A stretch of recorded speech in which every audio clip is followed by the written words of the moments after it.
يقول ابن العامرية وقت خبرني وسجل من دمي رقمة وارسل حروفي على عنوانها الكامل. ألو يا عصام العفيف، قل لي ليه لها الظلمة، وإيش الرواية والموقف، قل لي وإيش علامه، منو واقف وقفة صدق ترجم لي وقل لي واطلع على الأسماء.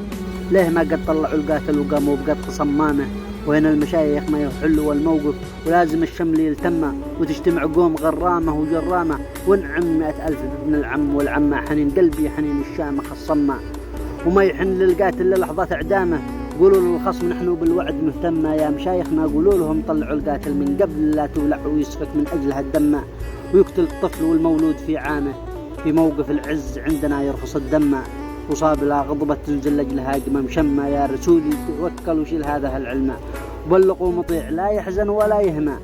لا بد ما تنزح مهما ضاقت أيامه. قولوا لمطيع يبشر بالدعمة، بنزع الجور مهما كانت حجامه، هذا علومي يوم ال11 يسمعنا النغمة، وشيخنا لا تحرك يكسر العظمة ويكتب بالباروت لا قد جفت قلامه، وشيخنا لا تحرك يكسر العظمة ويكتب بالباروت لا قد جفت قلامه.